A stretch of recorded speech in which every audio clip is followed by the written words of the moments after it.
Hola a todos, bienvenidos a Puentes al Liderazgo. Mi nombre es Ilse Rodríguez, soy mentora de líderes hace más de 7 años. Quiero acompañarte para que cruces el puente que te lleva a conectarte con tu potencial y que brilles como líder. Así que, comencemos. ¿Te has preguntado cómo hacer para que los cambios que quieres en tu vida se den? ¿O para empezar a hacer algo de manera distinta, si se trata, por ejemplo, de una habilidad de liderazgo? ¿Te ha pasado que sobre un tema que quieres aprender, lo lees, investigas, tienes toda la parte conceptual y se te dificulta llevarlo a la acción? Los seres humanos aprendemos haciendo, más que recibiendo información.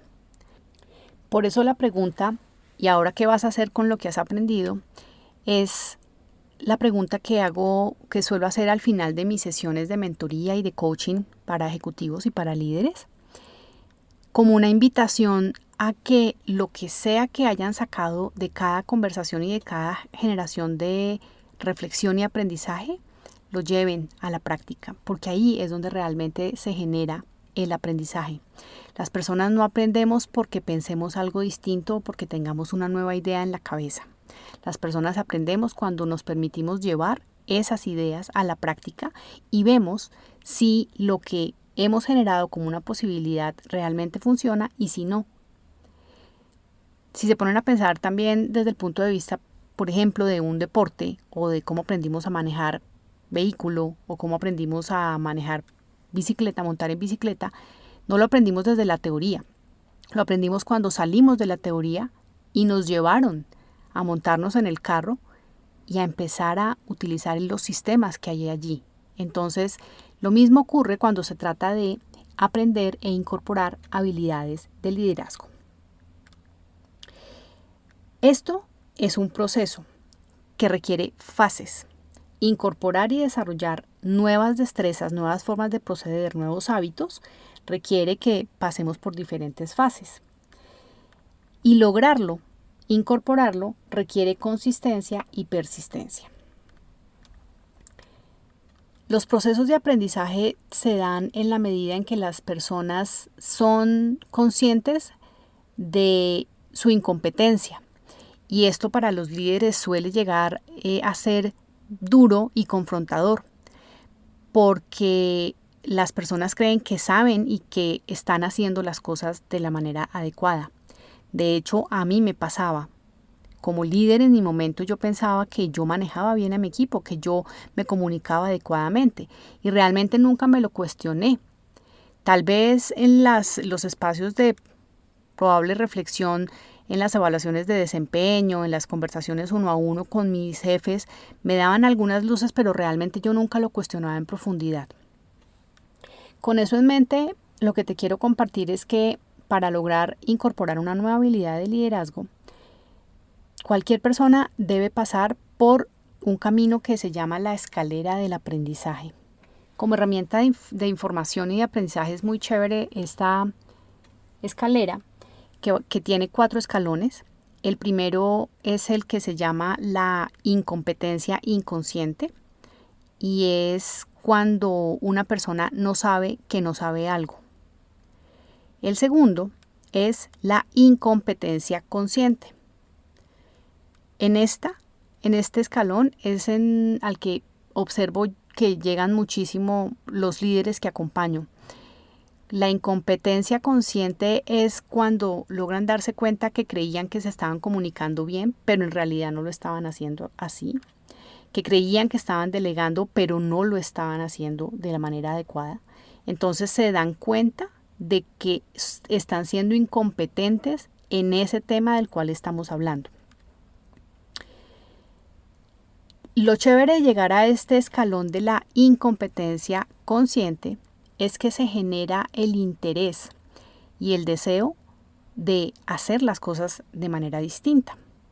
Y ese deseo e interés es lo que permite que las personas pasen al tercer escalón que se llama la competencia consciente, que como su nombre lo dice, es aquel momento, es aquellas situaciones en las que deliberada e intencionalmente nos retamos a hacer las cosas de manera distinta, como cuando estábamos aprendiendo a manejar el carro y entonces el instructor nos daba unas instrucciones de qué debíamos hacer en el caso de los carros manuales, cómo debíamos mover los pedales para poder hacer los cambios, cómo debíamos estar observando atentamente los espejos y toda la serie de pasos y rutinas, y prestábamos mucha atención a esos pasos que debíamos dar.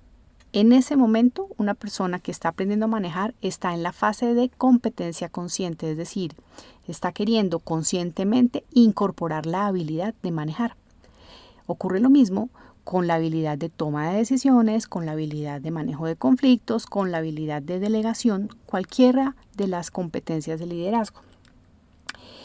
Luego de tanto repetir esto que nos han enseñado desde la teoría o que una persona ha encontrado como caminos posibles para incorporar algo nuevo, entonces se repite y se repite esto de manera frecuente y entonces en ese momento es cuando ya podemos decir que hemos alcanzado el cuarto escalón, que se llama la competencia inconsciente. Como su nombre lo dice, es cuando ya de manera inconsciente, casi en automático, hacemos repetidamente la tarea, la labor, lo que queríamos aprender. Creo que la mayoría de las personas manejamos en competencia inconsciente. A veces demasiado inconsciente, porque ni prestamos atención y a veces hasta nos elevamos cuando estamos manejando. Pero el punto es que si te pones a pensar, cuando tú estás manejando, tú ya no te fijas cuántas veces estás presionando el acelerador, ya no haces tanta fuerza para hacer los cambios, ya no estás tan atento mirando los espejos, y es porque ya se te volvió habitual. Incorporar la habilidad es lo que se llamaría como el momento cumbre del proceso de aprendizaje. Y como les decía hace un momento, llegar a esta fase del aprendizaje requiere persistencia, requiere adoptar rutinas, incorporar nuevos hábitos y ser muy consistente. Y en esto último es en donde yo suelo retar mucho a las personas que acompaño en sus procesos de desarrollo para que precisamente se desafíen a sí mismos a llevarse a la acción y a mantenerse en ella. Y para esto el recurso que suelo utilizar lo denominan otros autores el ancla. La importancia de un ancla es mucha en un proceso de afianzar alguna habilidad. Y básicamente un ancla es una ayuda. ¿Qué tipos de ayudas podemos tener cuando queremos afianzarnos en una destreza, en una habilidad? Claramente podemos apoyarnos en otras personas. Podemos tener una comunidad de apoyo, podemos tener unos compañeros que nos ayudan, que nos recuerdan, que nos invitan a mantenernos en algo de manera deliberada. Y también podemos tener anclas propias. Estas últimas son las que yo suelo invitar a mis coaches y a los líderes en los procesos que acompaño a que generen. Y siempre les hago esta reflexión.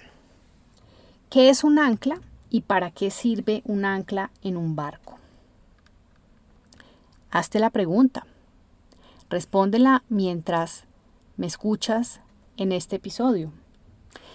Un ancla tiene la función de mantener el barco en el lugar en el cual el capitán desea que esté en ese momento. Si es en el puerto, si es en una parada que están haciendo, no sé, en algún momento en la ruta. Y el ancla lo que impide es que el barco se vaya a la deriva. Irse a la deriva en un proceso de aprendizaje, como de los que les estoy hablando, significaría devolverse a lo conocido, devolverme a lo que yo ya he venido haciendo durante muchos años y solamente ahora a través de un proceso de toma de conciencia y de reflexión estoy tratando de desafiar. Pero si no me pongo mi ancla, entonces yo de manera automática, y no es realmente como que uno lo haga intencionalmente, es el cerebro que por utilizar la menor cantidad de energía posible, siempre va a querer acudir a lo que ya conoce. Entonces nos va a llevar a que nos vayamos a ese lugar conocido, a esa técnica anterior, a esa práctica conocida, a ese hábito que yo ya tengo. Por eso es importante tener anclas en los procesos de aprendizaje, para que precisamente la persona se recuerde a sí misma que va a hacer algo distinto, que se va a desafiar a salir de su zona conocida, de sus hábitos actuales, para hacer algo de manera distinta. Algunos ejemplos. Voy a hablar un poco más en las reuniones. Esto podría ser una acción importante para una persona que esté desarrollando sus capacidades de comunicación o sus habilidades de comunicación. Entonces, como lo tradicional para esa persona sería mantenerse callada o mantenerse más en silencio y como observadora en las reuniones, lo que tiene que hacer es hacer una ayudita, tener una ayuda visible, observable a la mano, que le recuerde que va a intervenir un poco más. O todo lo contrario, personas que necesitan mejorar sus habilidades de comunicación y para eso se dan cuenta que tienden a hablar demasiado y que lo que necesitan es empezar a escuchar un poco más, entonces se pueden poner un ancla para ayudarles a mantenerse un poco más en silencio, a hablar de manera más pausada, a no interrumpir a las otras personas y a mantener esa intención que tienen de escuchar más a las personas. En muchos años de práctica como coach y como mentora, he tenido la fortuna de acompañar a muchas personas a generar sus propias anclas que los permitan mantenerse en esa intención declarada y sobre todo para que actúen en consecuencia con eso que generaron como posibilidad y como nuevo curso de acción. ¿Cómo se genera un ancla? Depende mucho de cuál es la forma como la persona usualmente se recuerda más fácil las cosas. Y esto depende también de si la persona es una persona mucho más visual, auditiva o kinestésica. Todos tenemos una mayor predominancia en alguna de estas preferencias naturales. Una persona visual recuerda mucho y muy fácilmente las asignaciones, las tareas, observando algo, haciendo asociaciones con colores, con objetos visibles. Una persona que es muy auditiva normalmente necesita, no le llegan tanto los temas visuales, sino que necesita más recordatorios como alarmas, timbres, la voz de alguien. Entonces, fíjate que ahí para esa persona es mucho más estimulante y será mucho más fácil recordarse su intención de actuar de manera distinta a través de algo que esté escuchando. Y una persona que sea kinestésica normalmente va a acudir a objetos, a algo que le implique mover las manos, algo que esté relacionado con su corporalidad, con su propia percepción sensorial de lo que hay en torno a su cuerpo. Entonces, las anclas se pueden generar dependiendo de si tú eres una persona visual, auditiva o kinestésica. Va a ser más fácil para ti encontrar eso que te mantiene anclado a esa acción y a esa intención que tienes. Piensa normalmente tú cómo te recuerdas las cosas. Cuando necesitas hacer algo, cuando necesitas sobre todo hacer algo que no te resulta tan familiar, como levantarte muy temprano, como una acción distinta que no es natural para ti hacer, ¿cómo te recuerdas las cosas?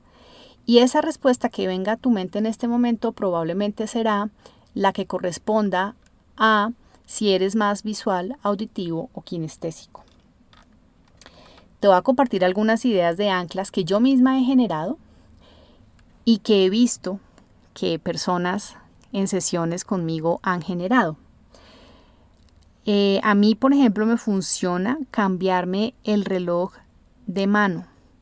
Esta, por ejemplo, es un ancla kinestésica porque implica que yo tome mi reloj, mueva mis manos, me lo quite y me lo cambie para la otra Entonces fíjate que esto tiene que ver con movimiento de mi cuerpo y de mis manos. También tengo una que es usar un hilo rojo en la mano izquierda. Esa tiene otro significado que les contaré o te contaré en otro episodio, pero también es un ancla para mí. Yo he visto personas que, por ejemplo, para recordarse que van a hacer algo distinto en una reunión con su equipo o con su jefe, o para mantenerse calmados si es un jefe que de pronto los intimida o que de pronto no se sienten tan tranquilos o tan cómodos. Por ejemplo, he visto personas que han acudido a tomar sus propias gafas y quitárselas en ese momento, cuando sienten que los está empezando a abrumar la situación. Entonces se quitan las gafas y las ponen sobre la mesa. También he visto personas que deciden usar un lapicero y lo toman de manera distinta, es decir, lo cogen con la mano de manera distinta para recordarse algo. Quienes son más visuales usualmente llegan a generar notas que se ponen en el cuaderno, en la agenda, los tradicionales y muy útiles post-its, donde las personas se ponen notas recordatorias, frases, palabras claves, esos grandes hallazgos de la sesión, y los ponen visibles para recordarse también precisamente que van a hacer algo de manera distinta. Quienes son también visuales usualmente acuden a fotografías. Entonces he tenido la fortuna de ver muchísimas personas que son papás, sobre todo de cuando tienen los bebés o los niños pequeños. Sus niños se vuelven anclas para ellos, para recordarles diferentes cosas. Una de las más bonitas que veo con alguna regularidad es tranquilidad y calma. Entonces la cara de su bebé, la cara de su niño, para mantenerse en calma frente a una situación difícil o desafiante, es algo a lo que suelen acudir las personas. Cambiarse el anillo de la mano, por ejemplo. Alguna vez tuve con alguna mujer una sesión en la que decidió mirarse los zapatos y darse cuenta que si estaba moviendo el pie era un indicativo de que iba a reaccionar y entonces iba a controlar su propio pie.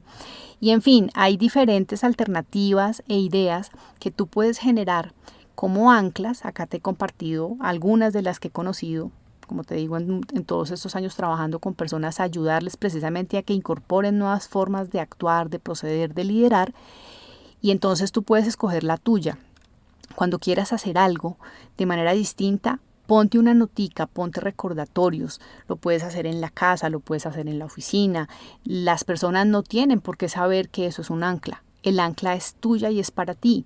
Ahora bien, si tú tienes la confianza de contarle a alguien en tu familia, a tu esposa, a alguien de tu equipo con quien tienes mucha confianza, a tu jefe, que estás en un propio ejercicio de hacer y de actuar de manera distinta y que para eso te pusiste un ancla, pues maravilloso, y entonces ahí estarás usando la primera ayuda de la cual te hablé hace unos minutos, que es ayudarte con otras personas. Entonces recuerda, las anclas son muy importantes porque te darán consistencia y te ayudarán a ser persistente en esas intenciones de generar nuevas formas de proceder. Lo que te propongo es que pienses en algo que quieras hacer de manera distinta, te quieras responder, que quieras actuar de manera diferente a como tradicionalmente lo hagas, y generes tú mismo cuál sería tu propia ancla, cuál sería ese recordatorio natural para ti. Y te propongo que lo uses en tu cotidianidad, con una aclaración importante. No te juzgues si en algunas ocasiones no logras mantenerte consistentemente en ese nuevo hábito. Desarrollar una nueva habilidad, hacer algo de manera distinta, de manera consistente, requiere repetición. Y al igual que nos pasaba cuando estábamos aprendiendo a montar en bicicleta, que algunas veces nos caíamos y sentíamos que no íbamos a poder aprender a montar en la bici, pero de todas formas nos levantábamos y continuábamos, lo mismo te va a pasar. Entonces no te juzgues, no te des demasiado duro, no te des demasiados latigazos, porque a veces nosotros mismos somos muy buenos para ser nuestros propios verdugos, y vuelve a tu ancla cada vez que sientas que vas a desfallecer, que no pudiste, que no la lograste, que reaccionaste. Simplemente obsérvalo, hazte más consciente cada vez de ello y mantente usando tu ancla de manera continua. Si te gustó lo que acabas de escuchar y crees que a alguien le puede servir desarrollar y tener su propia ancla o sus propias anclas, comparte el episodio. Así seguramente podemos ayudar a que otras personas avancen también en cambiar esas formas de proceder que a veces nos cuesta. Gracias por aceptar la invitación a cruzar el puente, por dejarme acompañarte a que lo hagas, a que cruces el puente al liderazgo para conectar con tu verdadero potencial. Te espero en el próximo episodio. Hasta pronto.